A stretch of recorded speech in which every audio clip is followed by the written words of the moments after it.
everyone, Gauss on this side. So today hand we are starting with a new topic called as excretory products and their elimination. Okay. So first thing first, we are starting with the definition of excretion. So let's get started. Here, excretion is the elimination of waste product from the body of an organism. Okay, it is the elimination of the waste product from the body of an organism, and basically the waste product will be the unwanted and toxic byproduct which are removed to maintain the homeostasis. Okay, deal with. So the waste product will be unwanted and toxic byproducts which are the result of the various metabolic reactions in the body and which are removed to maintain the homeostasis and protecting the body from their toxicity. Okay, deal with. Now dealing with a new word called as defecation. The other word is called as defecation. Basically the defecation is the elimination of undigested food from the alimentary canal. It is the elimination of undigested food from the alimentary canal. While the secretion basically is discharge of specially synthesized product, for example, hormone by the endocrine gland, saliva from the salivary gland. Okay, deal with.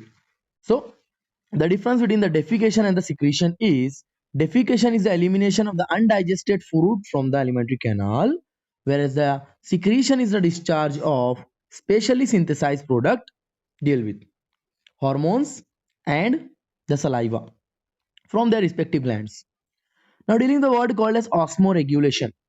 So basically the osmoregulation is a regulation of water and salt concentration, or rather if I'll be dealing, I'll be calling osmoregulation as salt water regulation. Okay, it's the salt water regulation in the body of an organism. Now dealing with the last word called as homeostasis. I've already made a proper video on what the homeostasis means, but still for the sake of definition only I'm going through here. So homeostasis is a maintenance of a constant favorable internal environment. Okay, it is the maintenance of a constant favorable internal environment which despite the fluctuations in the water content, solute concentration formation and the toxic waste metabolites. So basically being an organism, we will have different fluctuations, be in the water content, be in the salt concentration, the solute concentration and the formation of the toxic waste in the body. But still regardless of these products, byproducts, our body is trying to maintain a constant favorable internal environment in the body. Okay, and that process is called as homeostasis.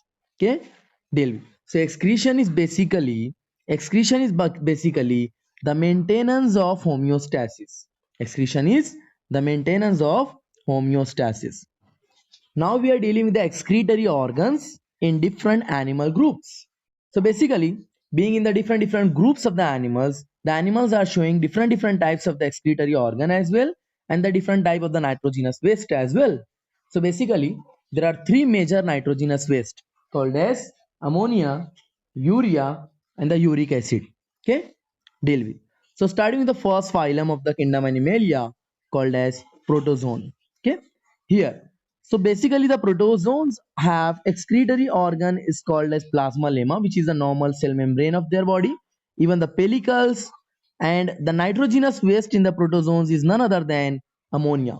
Please do remember one thing, that being on their toxicity, ammonia is much toxic than the urea, and the urea is toxic than the uric acid, which means in the other words if I'll be dealing, I'll be going through that the uric acid is the least toxic among all three, urea is the moderately toxic, and the ammonia is highly toxic. Deal with the case. Now, the second one is called as the poriferans or the phylum Porifera. They are having the excretory organ as their general body surface only. And the nitrogenous waste in the porifera is again the same as protozoa. It is ammonia. Now dealing with the third one called as the Coelenterata, phylum Coelenterata. They also have the excretory organ as general body surface, and the nitrogenous waste will be ammonia. Okay, deal with. Now the fourth phylum is Now the fourth phylum is Platyhelminthes. Okay. Now the fourth phylum is the Platyhelminthes. Here we are having the specialized excretory organ starting. So the first one is called the Protonephridium with flame cells.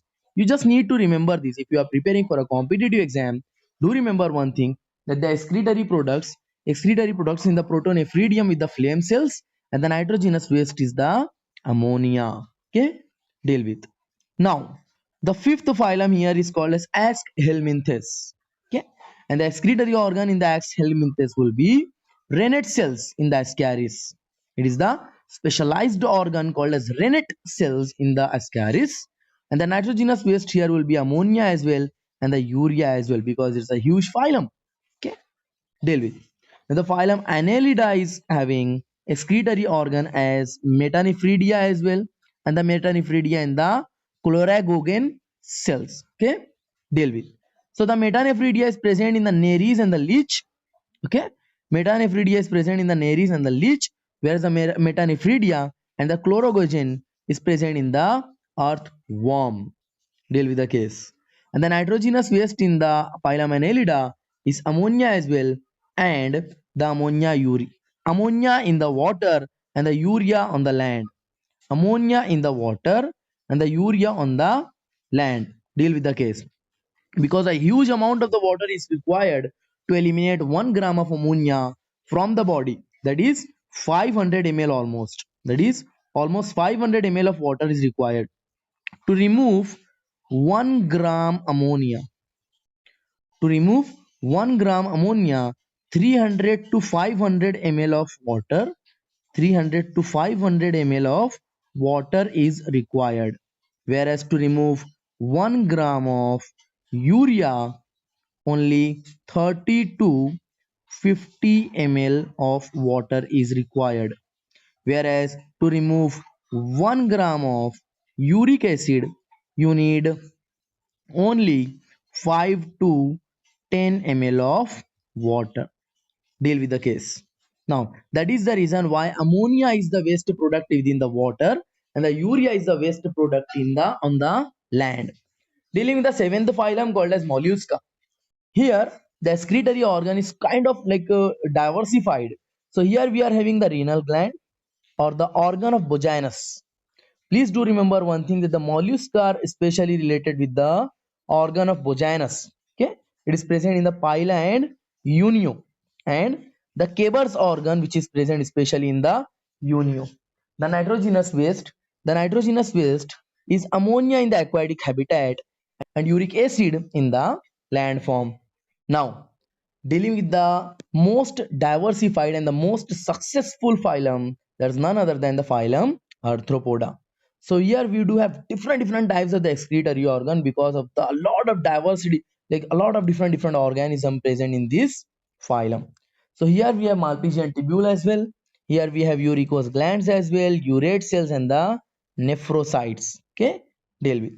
And in the other case, we have Malpighian tubule, coxal gland, hepatopancreas, and the nephrocytes, especially in the spiders and the scorpion. And they are in the arachnids. They are in the arachnids to deal with. And the arachnids have their special nitrogenous phase that is called as guanine.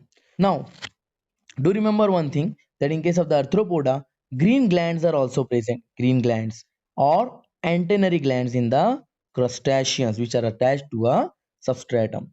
What are the nitrogenous waste? So basically it is the uric acid in the land form and the ammonia in the aquatic form, and the guanine, xanthin and the uric acid in arachnida. Deal with the case. Ammonia as well in the aquatic form. Dealing with the ninth phylum is called as the echinodermata.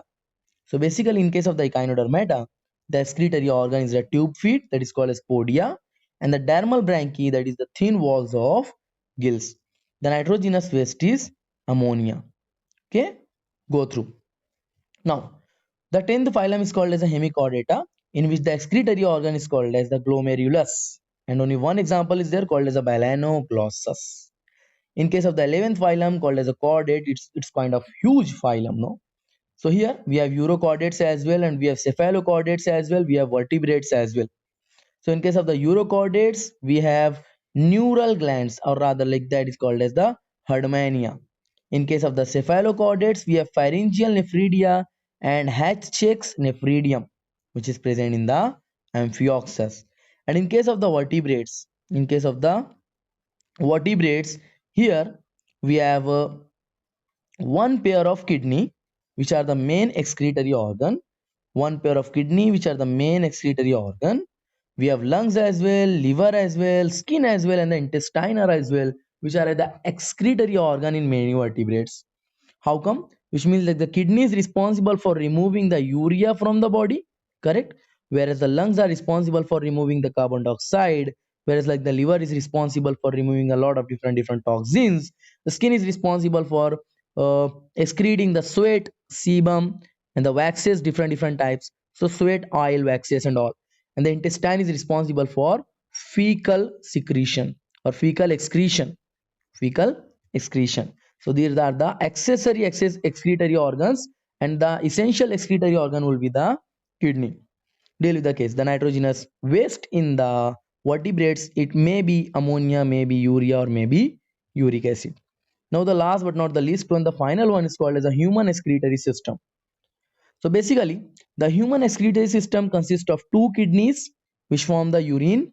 There are two ureters which are conducting the urine from the kidney to the urinary bladder, and a urinary bladder for the storage of urine, and a urethra through which the urine is voided by the bladder contraction. We'll be dealing with the human excretory system in the next lecture in detail. Still, if you do have any kind of questions, you can ask me there in the comment section. Any doubt, you can ask me. Hopefully, this introductory lecture has been beneficial for you guys. Thank you very much for your so much support.